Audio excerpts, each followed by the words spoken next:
الحمد لله الحمد لله وكفى وسلام على عباده الذين اصطفى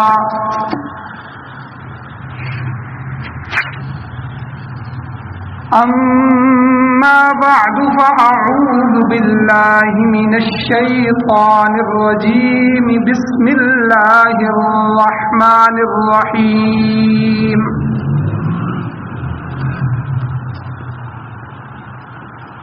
ظهر الفساد في البحر والبر ظهر الفساد في البر والبحر بما كسبت أيدي الناس ليذيقهم بعض الذي عملوا لعلهم يرجعون.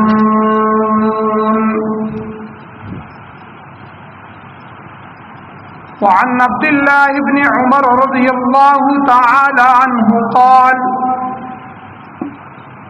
أقبل علينا رسول الله صلى الله عليه وسلم فقال يا معشر المهاجرين خمس إذا ابتليتم بهن وأعوذ بالله أن تدركوهن لم تظهر الفاحشة في قوم قط حتى يعلنوا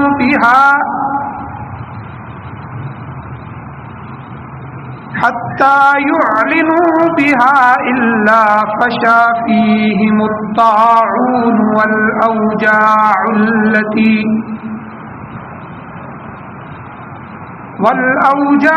التي لم تكن مضت في أسلافهم الذين مضوا ولم ينقصوا المكيال والميزان إلا أخذوا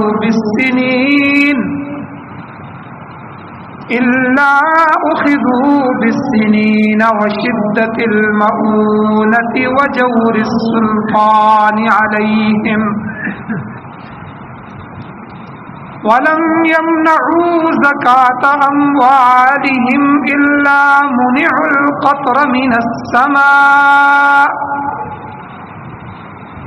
ولولا البهائم لم يمطروا ولم ينقضوا عهد الله وعهد رسوله إلا سلط الله عليهم عدوا من غيرهم فأخذوا بعض ما في أيديهم وما لم تحكم أئمتهم بكتاب الله ويتخيروا مما أنزل الله إلا جعل الله بأسهم بينهم. صدق الله العظيم وصدق رسوله النبي الأمي الكريم. درود شریف پڑھیں. اللهم صل على وعلى آل سيدنا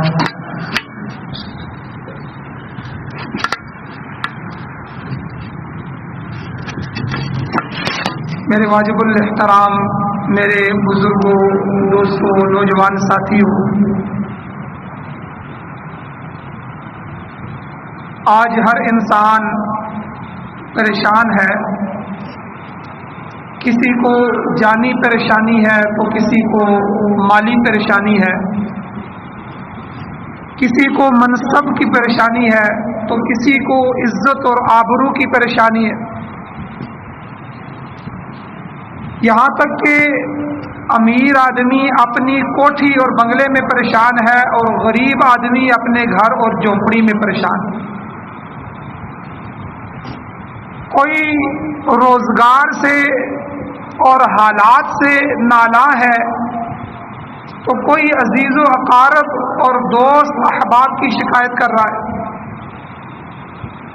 تقریباً ہر آدمی کسی نہ کسی فکر میں ہے، کسی نہ کسی ٹینشن میں اور پریشانی میں مبتلا ہے. دل بے سکون ہو جائے تو دنیا ساری کی ساری بے سکون ہو جاتی ہے. اس دل کے سکون کے لیے، دلی قرار اور دلی اطمینان کو حاصل کرنے کے لیے ہر ایک آدمی نے اپنے ذہن، اپنی سوچ کے مطابق اپنی پریشانیوں کی از خود تشخیص کر کے خود ہی علاج کر رہا ہے. کوئی اقتدار کے نشے میں سکون تلاش کرتا ہے، کوئی منصب یا عہدے میں سکون تلاش کر رہا ہے. مگر جب اسے یہ منصب، یہ عہدہ، یہ اقتدار، یہ زمین، یہ چیزیں مل جاتی ہیں تو پھر پتہ چلتا ہے کہ اس میں تو سکون نام کی کوئی چیز ہی نہیں ہے، بلکہ ان عہدوں، ان منصب کی ذمہ داریوں کے بعد منصب کے زوال کے اندیشے کی صورت میں اور زیادہ فکریں ہو جاتی ہیں کہ اب یہ منصب، یہ عہدہ چلا نہ جائے، اب نقصان نہ ہو جائے. تو اصل مسئلہ کیا ہے کہ سکون کس چیز میں ہے اور ہم نے کس چیز میں سمجھا. کوئی آدمی یہ سمجھتا ہے کہ بس مال و دولت مل جائے، مال و دولت زیادہ ہو جائے، اس کی کثرت اور اس کی فراوانی کے اندر سکون ہے. مگر ہم دیکھتے ہیں اپنی زندگی میں، حقیقت یہ ہے کہ جن لوگوں کو یہ مال و دولت حاصل ہوا ان میں سے اکثر کا حال یہ ہے کہ کاروباری تفکرات بہت زیادہ ہیں، ہر وقت کاروبار کی فکر اور ترقی کا شوق، میں اس سے بھی آگے بڑھ جاؤں، اس سے بھی آگے بڑھ جاؤں، اور دن بدن بڑھتی ہوئی ہرس اور تجارت میں نقصان کا اندیشہ، ان چیزوں نے ان کی راتوں کی نیندوں کو حرام کر دی. یہ مال و دولت والے لوگوں کی بات کرتے ہیں، اللہ ماشاء اللہ جو دین کے ساتھ لگے ہیں، جو چیز کو سمجھتے ہیں، ورنہ اکثر کی حالت یہی ہے. اور دنیا کی جتنی بھی چیزیں ہیں ان میں سے کسی نے رقص و سرور کرنے کو کہ موسیقی روح کی غذا ہے، اس میں جا کے غذا تلاش کرنا شروع کر دی. کسی نے شراب اور کباب کو باعث سکون سمجھنا شروع کر دیا. مگر یاد رکھیں یہ تو وقتی اور عارضی لذت ہے. موسیقی کی محفل ہوئی تو ختم ہوئی تو بات ختم، پھر وہی بے چینی، پھر وہی اضطراب، پھر وہی بے سکونی. کسی نے منشیات کا سہارا لیا کہ نشہ کرتے ہوئے جو ہے وہ سکون ملتا ہے، مگر اس میں بھی عارضی لذت، عارضی بہلاوا، عارضی فائدہ اور اپنا دائمی نقصان، مالی بھی جانی بھی. اسی طرح کسی نے نت نئے جو فیشن آ رہے ہیں، ڈیزائن، نئی گاڑیاں، اگلی کو بیچو نئی ڈیزائن آ گئے جی، نئے موبائل کے ڈیزائن آ گئے، اگلی کوٹھی پرانی ہو گئی، نیا ڈیزائن آ گئے، فیشن، نت نئے فیشن کر کے دل بہلانے کی کوشش کر رہے ہیں کہ سکون مل جائے گا. لیکن کسی کو سکون اور راحت اور قرار نہیں ملتی.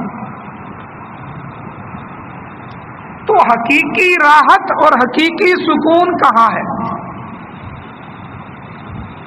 حقیقت یہ ہے کہ مختلف پریشانیوں اور مصیبتوں سے بچاؤ کا اصل طریقہ اور ان کا حقیقی علاج صرف ایک ہے کہ بندہ اپنے آپ کو گناہگار سمجھے، خطاکار سمجھے، نافرمان اور قصوروار سمجھتے ہوئے اللہ کے دربار میں آ جائے اور اللہ سے معافی مانگے اور اپنے گناہوں کو چھوڑ کر اللہ کو راضی کر دے.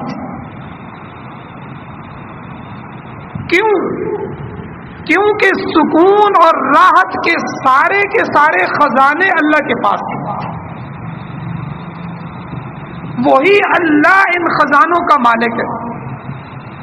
جب مالک کو ہم راضی کر لیں گے تو مالک خوش ہو کر اپنی مملوکہ چیز جس کا وہ مالک ہے سکون اور راحت اپنے فرمانبردار اور نیک بندوں کو عطا کر دے.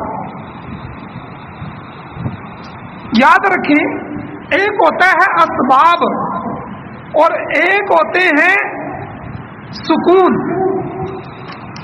ہم نے سمجھا کہ یہ اسباب کے اندر سکون ہے. یاد رکھیں سکون اللہ کے ہاتھ میں ہے, سکون اللہ کے پاس ہے, اسباب اللہ نے ہمیں دے دیے.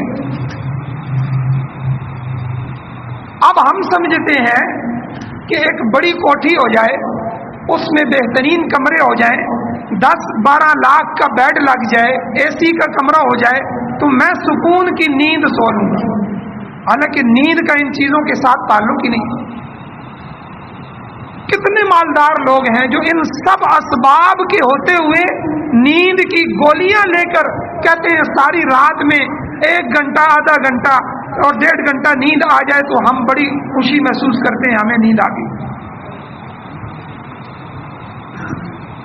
تو اس لیے یاد رکھیں کہ کسی سبب کے اندر, ظاہری اسباب کے اندر سکون نہیں ہے, سکون اللہ کی ذات کے پاس. ہر آدمی جانتا ہے کہ ہر اچھے یا برے عمل کا رد عمل ہوتا ہے. میں زبان سے اگر کسی کو گالی دیتا ہوں یا میں زبان سے کسی کی تعریف کرتا ہوں, یہ میرا عمل ہے, اچھا یا برا, اس کا آگے سے رد عمل آئے گا. اب میں کسی کو اگر گالی دوں تو دوسرا آدمی اس کے جسم غصے سے بھر جائے گا, وہ لال ہو جائے گا. اب اس نے اس ایکشن پر ری ایکشن دینا ہے, اس عمل پر رد عمل دینا ہے. یا تو مجھے گالی کے بدلے گالی دے گا, یا مجھ سے گریبان پکڑ لے گا, یا دھپڑ مارے گا, یا گولی مار دے گا. حالانکہ میں نے زبان سے چند کلمے کہے ہیں, گالی کے برے کلمے. اور اگر میں کسی کی اچھی تعریف کرتا ہوں تو اس تعریف کا ایکشن کے ری ایکشن کیا آئے گا کہ دوسرا آدمی جس کی تعریف کی ہے وہ میری تعریف کرے گا, وہ میری اچھائی بیان کرے گا, مجھے ہدیہ دے گا, میرے ساتھ تعلق جوڑنے میں فخر محسوس کرے گا, اور جو ہے سارا کچھ میرے لیے ہو جائے گا کیونکہ میں نے اس کے لیے اچھائی کے بول بولے. اور اسلام نے حکم دیا ہے کہ اپنے مسلمان بھائی کی تعریف کرو, اس کی بے احترامی نہ کرو. تو یہ ایک قانون ہے کہ کوئی بھی اچھا یا برا عمل ہوگا اس کا آگے سے رد عمل ہوگا. دنیا میں پیش آنے والے جتنے بھی حالات ہیں, یہ مہنگائی آ رہی ہے, یہ ظالم حکمران آ رہے ہیں, یہ ہم غلامی کی طرف جا رہے ہیں, یہ فلاں فلاں علاقوں میں خودکشیاں ہو رہی ہیں, بد امنی اور دہشت گردی پھیل رہی ہے, سیلاب آئے ہوئے ہیں, تو جتنے بھی حالات پیش آ رہے ہیں تو سب سے زیادہ اثر انداز ہونے والی چیز انسان کے اپنے اچھے یا برے اعمال ہیں, جن کا براہ راست تعلق اللہ تعالیٰ کی خوشنودی یا اللہ کی ناراضگی کے ساتھ. اس لیے یاد رکھیں کسی واقعے یا کسی حادثے کے طبعی اسباب جو ہمیں نظر آ رہے ہوتے ہیں, ہم ان کو دیکھتے ہیں, ہم ان کو سنتے ہیں, ہم ان کو محسوس کرتے ہیں کہ وہ کسی اچھے یا برے واقعے کے لیے محض ظاہری سبب ہوتے ہیں. لیکن سادہ لوگ انسان جو ہے وہ حوادثات اور آفات کو انہی اسباب کے ساتھ جوڑتے ہیں, پھر اسی حساب سے بچاؤ کی تدبیر کرتے ہیں. شریعت کی تعلیمات کی روشنی میں بحیثیت مسلمان ہمیں یہ عقیدہ رکھنا ضروری ہے کہ یہ جو سب کچھ ہو رہا ہے یہ اللہ کے حکم سے ہو رہا ہے. اللہ کا امر اور حکم ہوتا ہے تو سیلاب آتے ہیں, اللہ کا امر اور حکم ہوتا ہے تو ہمارے اوپر غلامی کی مہر لگ رہی ہے اور ہم دن بدن مہنگائی کے سیلاب میں جا رہے ہیں. اور ان چیزوں کا عقل کے ساتھ اور حواس خمسہ, یہ جو حصے ہوتی ہیں ہاتھ پاؤں ناک جس سے ہم چیز محسوس کرتے ہیں, سمجھتے ہیں, دیکھتے ہیں, ان کے ساتھ اس کا تعلق نہیں ہے. یہ ان کا تعلق وحی الہی اور انبیاء کی تعلیمات کے ساتھ. تو اس لیے میرے بھائیو یاد رکھیں کہ یہ ایک غیبی نظام کام کر رہا ہے، اللہ کا نظام جو اس دنیا کو چلا رہا ہے۔ سمندر اللہ کے قبضے میں، سبزیاں پھل اللہ کے قبضے میں، زمین اللہ کے قبضے میں، نباتات اور شجر حیوانات ہر چیز اللہ کے قبضے میں۔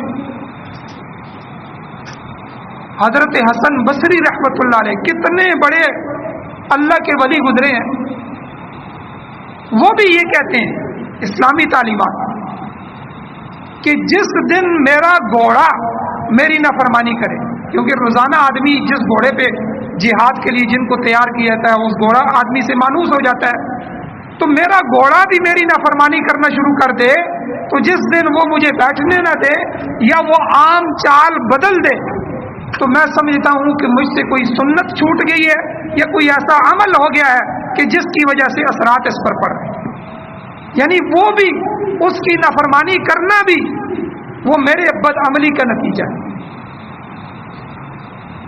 تو اس لیے اللہ تعالیٰ نے حالات کو، چاہے وہ اچھے حالات ہوں یا برے حالات ہوں، انسان کے اعمال سے جوڑا ہے، اعمال کے ساتھ اللہ نے وابستہ کیا۔ چنانچہ انسان کے نیک اور بد اعمال کی نوعیت کے اعتبار سے حالات آتے ہیں، احوال مرتب ہوتے ہیں۔ آپ دیکھیں صحت اور بیماری، نفع نقصان، کامیابی ناکامی، خوشی اور غمی، بارش اور خشک سالی، مہنگائی اور سستبائی ارزانی، بد امنی، دہشت گردی اور امن، وبائی امراض جتنے آ رہے ہیں، زلزلے، طوفان، سیلاب وغیرہ وغیرہ، یہ ساری کی ساری چیزیں ہمارے نیک اور بد اعمال کا نتیجہ ہے۔ تو کسی نے کیا خوب شعر کہا ہے اس بات کو سمجھانے کے لیے کہ جب بھی میں کہتا ہوں کہ اے اللہ میرا حال دیکھ، حکم ہوتا ہے کہ اپنا نامہ اعمال دیکھ، کہ میں ہاتھ اٹھاتا ہوں اللہ پریشانی میں مبتلا ہوں، اولاد میری نیک نہیں ہے، یا اللہ یہ پریشانی ہے، اللہ مجھے جواب دیتے ہیں کہ تو جو کچھ میری طرف بھیج رہا ہے نا نامہ اعمال، تو اس پہ نظر کر، تیرے اعمال درست ہوں گے تو میرا تیرے ساتھ معاملہ بھی درست ہو جائے گا۔ تو اس لیے دنیا میں جو پیش آمدہ اچھے یا برے واقعات ہیں ان سے حاصل ہونے والا انسانی تجربہ بھی اس پر گواہ ہے کہ بہت سارے لوگ، بہت ساری قومیں اللہ تعالیٰ کی نافرمانی کی وجہ سے دنیا میں مختلف قسم کے عذاب کے اندر مبتلا ہوئے۔ قرآن مجید آپ نے پڑھا ہو، سنا ہو تو آپ کو پتہ چلے گا کہ بہت سی قوموں کا قرآن تذکرہ کرتا ہے کہ جنہوں نے نافرمانی کی، اپنے پیغمبر کی بات کو تسلیم نہیں کیا، اللہ تعالیٰ کے حکم کو نہیں مانا، تو ان قوموں کو مسخ کیا گیا، ان کی صورتیں تبدیل کر دی گئی۔ انسان تھے، دوسرے وقت میں جب دیکھا گیا تو کتے اور خنزیر بن گئے، مسخ ہو گئے۔ قرآن کہتا ہے، بہت سی قوموں کا تذکرہ قرآن کرتا ہے کہ اللہ کی نافرمانی اور بدعمالی کی وجہ سے ان کو زمین میں دسا دیا گیا۔ خسفنا به الارض اور اغرقنا منہم، اللہ کہتے ہیں بہت سی ایسی قومیں ہیں کہ جن کو ہم نے جو ہے دریاؤں کے اندر، پانی کے اندر غرق کر دیا، اور بہت سی ایسی قوموں کا تذکرہ ہے کہ جن کے بارے میں اللہ تعالیٰ فرماتے ہیں کہ ہم نے ان پر ہوا کا عذاب بھیجا، طوفان بھیجا، کہ اتنی بڑی بڑی پہاڑوں کے اندر ان کی کوٹھیاں تھیں، ان کے گھر تھے مضبوط، اس ہوا نے ان کے گھروں میں گھس کے وہاں سے نکالا اور آسمان کی طرف لے گئی اور اوپر سے جا کر ان کو پٹخ پٹخ کے مارا۔ تو یہ تو حالات، یہ واقعات تو قرآن میں ہیں، اور خالی قرآن میں نہیں ہے، آج اس دنیا میں ان جو ہے تباہ شدہ جو قومیں ہیں ان کی بستیوں کے کھنڈرات اور نشانات آج بھی موجود ہیں۔ تو ان سب سے کیا بات پتہ چلی کہ نافرمانی سبب پریشانی ہے، پریشانی کا سبب اللہ اور اللہ کے رسول کی نافرمانی۔ اللہ تعالیٰ نے قرآن مجید میں اور حضور علیہ الصلوۃ والسلام نے حدیث مبارکہ میں اعمال کے حسب نوعیت جو تاثیرات ہیں کہ جیسا کرنا ویسا بھرنا، اس کو مختلف پہلوؤں اور طریقوں سے اللہ اور اللہ کے رسول نے بیان فرمایا۔ چند ایک آیات میں آپ کے سامنے رکھتا ہوں اور ایک دو حدیث اور ایک دو واقعات، تاکہ ہمیں پتہ چلے کہ دنیا میں جب تک ہم توبہ نہیں کریں گے، اللہ کی طرف نہیں آئیں گے، اپنے اعمال درست نہیں کریں گے، تب تک حالات نہیں بدلیں گے۔ سب سے پہلے سورہ نحل میں 97 نمبر آیت ہے، اللہ تعالیٰ فرماتے ہیں من عمل صالحا من ذکر او انثی، جو کوئی بھی نیک کام کرے گا چاہے وہ ذکر مرد ہو او انثی یا عورت ہو، شرط یہ ہے کہ وہ ہوا مؤمن، بشرطے کہ وہ ایمان والا ہو۔ تو پھر ہم کیا کریں گے؟ جب وہ نیک اعمال کرے گا تو فَلَنُحْيِيَنَّهُ حَيَاةً طَيِّبَةً، ہم اسے پاکیزہ اور عمدہ زندگی عطا فرمائیں گے۔ آج ایک دوست مجھے ملا تو میں نے کہا یار آپ کمزور ہو رہے ہیں، آپ کا رنگ بھی پیلا پڑ رہا ہے۔ کہتا ہے استاد جی بہت ٹینشن ہے، بہت پریشانی ہے۔ میں نے اسے ہنستے ہوئے کہا، میں نے کہا یار ٹینشن تو علماء کو ہونی چاہیے، تنخواہیں بہت کم ہوتی ہیں، حالات ہوتے ہیں، ہم تو بڑے خوش ہوتے ہیں کسی نے نہیں دیکھا۔ تو میں نے کہا یار ٹینشن کس چیز کی ہے؟ ایمان والے کو تو کوئی ٹینشن نہیں، کوئی پریشانی نہیں، کیونکہ قناعت کا حکم اللہ نے ہمیں دیا کہ بھائی جو مل جائے اس پر قانع ہو جاؤ۔ صبر کا اللہ نے ہمیں حکم دیا کہ بھائی صبر اختیار کرو، حالات آئیں گے صبر اختیار کرو۔ شکر کا اللہ نے ہمیں حکم عطا فرمایا کہ بھائی جو تھوڑا مل جائے زیادہ مل جائے شکر کرو۔ کئی ایسے لوگ ہیں جن کو یہ بھی نہیں ملا ہوا۔ ہمارے حضرات علماء کرام فرماتے ہیں کبھی آپ کی جوتی ٹوٹ جائے اور پیسے اتنے نہ ہوں جیب میں کہ نئی جوتی خرید سکیں، پیدل چلنا پڑے، اس پہ بھی اللہ کا شکر ادا کرو۔ کئی لوگ ایسے ہیں کہ جن کے پاؤں ہی نہیں ہیں، لولے لنگڑے ہیں، اے اللہ تو نے ہمیں پاؤں تو دیے ہیں کہ جن پر ہم چل سکتے ہیں۔ تو بندہ اس حال میں بھی ناشکری نہیں کر سکتا۔ تو وجہ کیا ہے؟ ہم حالات کا شکار ہیں، ہم دین سے دور ہیں۔ جب دین نہیں ہے تو حالات کی وجہ سے پریشانی بھی ہے، اس کی وجہ سے ٹینشن بھی ہے، اس کی وجہ سے خودکشیاں بھی ہو رہی ہیں۔ تو اللہ کیا کہتے ہیں؟ من عمل صالحا، جو نیک عمل کرے گا، من ذکر او انثی، کوئی بات نہیں مذکر ہو یا مؤنث ہو، مرد ہو یا عورت ہو، شرط یہ ہے کہ وہ ہوا مؤمن، وہ ایمان والا ہونا چاہیے، ایمان عقیدہ اللہ پر پختہ ہو۔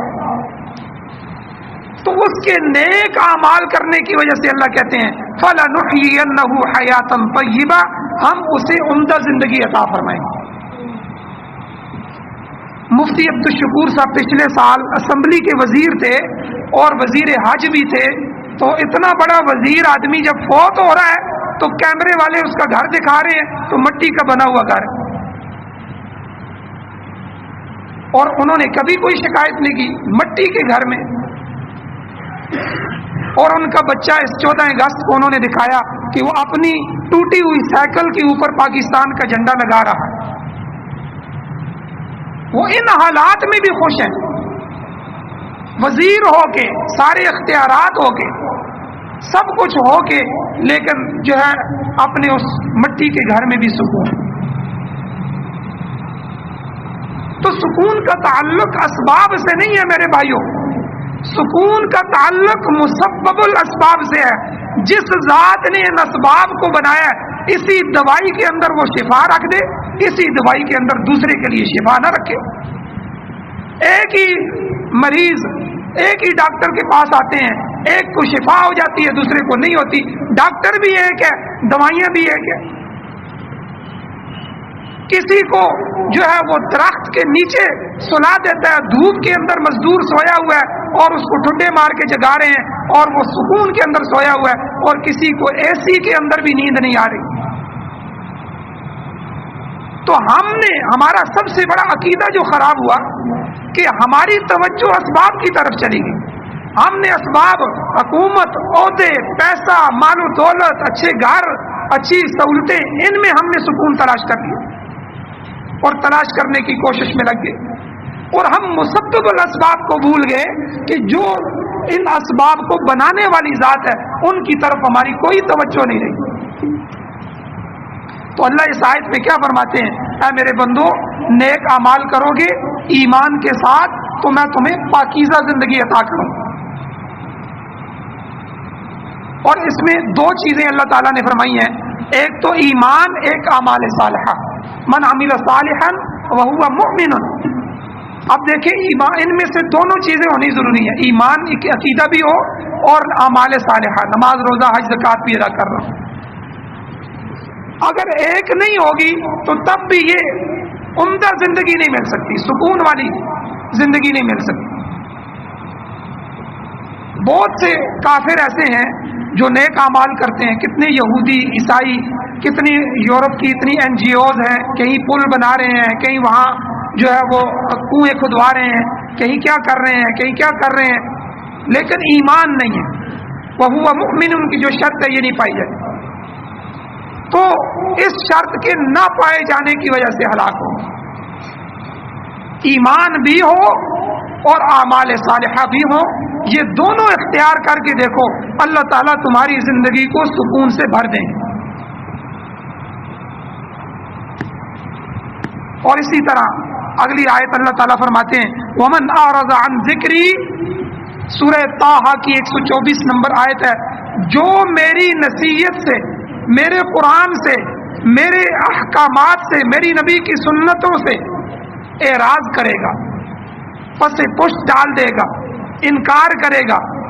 وَمَنْ أَعْرَضَ عَنْ ذِكْرِي، اللہ کہتے ہیں دو عذاب میں ایسے دوں گا، ایک دنیا کا ایک آخرت کا. دنیا کا عذاب کیا ہے؟ فَإِنَّ لَهُ مَعِيشَةً ضَنْكَ، میں اس کی دنیا کی زندگی کو تنگی سے بھر دوں گا، اس کا جینا تنگ کر دوں گا، اس کی معیشت کو تبوچ دوں گا. اور قیامت والے دن وَنَحْشُرُهُ يَوْمَ الْقِيَامَةِ أَعْمَى، اور قیامت والے دن اس کو آنکھوں سے محروم کر کے اندھا اٹھاؤں گا.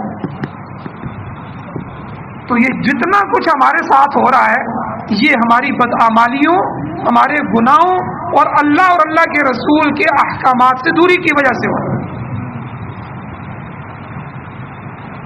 اور اسی طرح احادیث مبارکہ میں اللہ تعالیٰ کے نبی صلی اللہ علیہ وسلم فرماتے ہیں، بلکہ قرآن مجید کی آیت ہے، سورہ نحل کی 112 نمبر آیت ہے، اللہ تعالیٰ ایک بستی کی مثال بیان فرما رہے ہیں. اللہ کہتے ہیں وَضَرَبَ اللَّهُ، کہ اللہ تعالیٰ نے مثال بیان فرمائی ہے، مثلاً قریۃً، ایک ایسی بستی کی، کانت آمنۃ مطمئنہ، جو چین اور امن کی زندگی گزار رہے تھے. یاتیہا رزقہا، اس بستی کا رزق آ رہا تھا ان کے پاس، رغداً، صبح شام ہر وقت، من کل مکان، ہر طرف سے، ہر جگہ سے رزق کی فراوانی، امن، چین، سکون. پھر کیا ہوا؟ فکفرت بانعم اللہ، پھر اس نے اللہ کے نعمتوں کی ناشکری کی. فاذاقها اللہ لباس الجوع والخوف، اللہ کہتے ہیں ہم نے دو چیزوں کے عذاب ان کو چھکائے، جو یعنی بھوک اور مہنگائی، والخوف بدامنی اور دہشت گردی. بما کانوا یصنعون، یہ سارا اس سبب سے ہوا جو وہ کر رہے تھے، ان کی اپنی بدعمالیوں کی وجہ سے. یہ جو آیت ہے نا، یہ آیت ایک شیشہ ہے، آئینہ ہے. ہر بستی والا، ہر ملک والا اس آیت کو سامنے رکھے اور اپنی حالت کو جانچے. اللہ کیا کہتے ہیں کہ وہ بستی امن میں تھی، اس انتہائی اطمینان میں تھی، سارا سکون ہی سکون تھا، اور ان کا رزق ہر طرف سے ان کو مل رہا تھا. فکفرت بانعم اللہ، پھر انہوں نے اللہ کی نعمت کی ناقدری.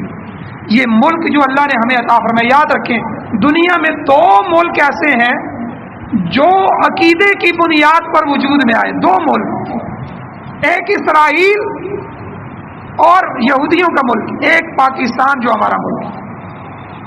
یہودیوں نے پوری دنیا میں فلسطین کی سرزمین پہ، مسلمانوں کی سرزمین پہ قبضہ کر کے اس لیے الگ ملک بنایا، اتنی قربانی دی انہوں نے کہ یہاں سے ہم دجال کا خیر مقدم کریں گے، اپنے قانون کو نافذ کریں گے، بیت المقدس کو گرائیں گے، اور یہاں جو ہمارا ٹیمپل ہے ہیکل سلیمانی اس کو تعمیر کریں گے.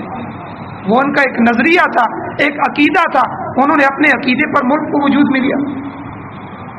اور ایک پاکستان تھا کہ دو قومی نظریہ کہ ہم اور ہندو دو الگ قومیں ہیں، ہم ایک ساتھ نہیں رہ سکتے، ہمیں جو ہے وہ ایک الگ ملک چاہیے جہاں ہمارا اسلام ہوگا، قرآن ہمارا دستور ہوگا، نبی علیہ السلام کی تعلیمات ہمارا جو ہے وہ طرز زندگی ہوگا۔ پھر ہم نے اس پاکستان کے ساتھ کیا حشر کیا، ہر غیر اسلامی سلوک ہم نے اس کے ساتھ کیا۔ 27 رمضان المبارک کو اللہ نے یہ ملک ہمیں دیا، 14 اگست جب تھی 1947، 27 رمضان المبارک تھا، 27ویں رات کو اللہ نے یہ ملک دیا، اتنی بڑی نعمت۔ پھر ہم نے اس ملک کے ساتھ دھوکہ کیا۔ آج ٹرانسجینڈر بل یہاں منظور ہو رہے ہیں اور عیاشی اور فحاشی عام ہو رہی ہے، ساری اللہ کی نعمت کی ناقدری ہم نے اس ملک میں کی۔ دین کے ساتھ، دین والوں کے ساتھ، مسجد اور مدارس کے ساتھ جو طرز ہمارا اس ملک میں رہا ہے وہ کسی جگہ نہیں رہا۔ پھر آج دیکھیں جتنے بھی حالات ہم پر مسلط ہوئے ہیں یہ کس وجہ سے ہوئے ہیں؟ یہ اس بستی کی اللہ نے مثال دی اور دو چیزیں کہیں، فَكَفَرَتْ بِأَنْعُمِ اللَّهِ، جب اس نے اللہ کی نعمتوں کی، کھاتی پیتی بستی تھی، ہمارا ملک آزاد ہوا، ہم آزاد تھے، ہر چیز کی فراوانی تھی، ہر چیز ہمارے ملک کے پاس، لیکن جب ہم نے نہ قدری کی، نہ فرمانی کی، اللہ اور اللہ کے رسول کے قانون کو آئین نہیں بنایا، انگریز کے قانون کو ہی آئین بنایا، اسی کو نافذ کیا، تو فَأَذَاقَهَا اللَّهُ لِبَاسَ الْجُوعِ، پھر اللہ کہتے ہیں ہم نے اس بستی کو بھوک کا لباس پہنا دیا، مہنگائی کے طوفان کھڑے کر دیے، والخوف، آج دیکھیں نا کتنی ویڈیو سامنے آ رہی ہیں، کوئی بندہ گلی سے مڑتا ہے وہاں کھڑے ہیں لوگ، کوئی گولی مار رہا ہے، کوئی پیسے لوٹ رہا ہے، کوئی آدمی کسی جگہ نہ اپنے گھر میں نہ اپنے محلے کی گلی میں کسی جگہ بھی محفوظ نہیں ہے، کوئی آدمی بھی گارنٹی نہیں دے سکتا۔ اتنی بد امنی اس ملک میں ہو چکی، کتنے واقعات ہماری گلیوں میں ہو چکے ہیں، اور مہنگائی وہ تو رکنے کا نام ہی نہیں لے رہی۔ یہ دو چیزیں اس آیت میں اللہ نے بستی اس ملک کی مثال بیان کی جو نعمتوں میں تھا، اللہ نے نعمتوں کی بارش کی لیکن انہوں نے نہ قدری کی، اللہ نے اس بھوک کا اور بد امنی کا دو عذاب اس پر مسلط کیے، بما کانوا یصنعون، اللہ کہتے ہیں یہ میں نے ان سے دشمنی نہیں کی، ان کے کیے کی سزا ہے، جو کچھ انہوں نے کیا ہے اس وجہ سے۔ اس لیے میرے بھائیوں اللہ کا واسطہ ہے مسجدوں کو آباد کرو، جب تک اللہ کے سامنے سجدہ نہیں کرو گے، 5 وقت کی نماز فرض ہے، ہر چیز چھوٹ سکتی ہے، ہماری نماز نہیں چھوٹنی چاہیے، جماعت نہیں چھوٹنی چاہیے۔ جس دن آپ مسجدوں کو بھر دو گے، قرآن کا وعدہ ہے، اللہ کا وعدہ ہے، اللہ تمہاری ساری ٹینشنیں ختم کر دے، ورنہ ہم یہی اسباب پکڑتے رہیں گے، کبھی وزیر اعظم کو کوستے رہیں گے، کبھی فلاں کو کوستے رہیں گے، کبھی اس کو سبب ٹھہرائیں گے، کبھی اس کو سبب ٹھہرائیں گے، کبھی بھی اگر ہماری توجہ اپنی بدعمالیوں کی طرف نہ ہوئی تو یہ حالات بدلنے والے نہیں ہیں۔ اللہ تعالیٰ سے دعا ہے اللہ ہمیں عمل کی توفیق عطا فرمائے، اللہ قرآن و سنت کو ہمارا آئین اور دستور بنائے، اور اللہ تعالیٰ ہمیں اس پر عمل کرنے کی توفیق عطا فرمائے۔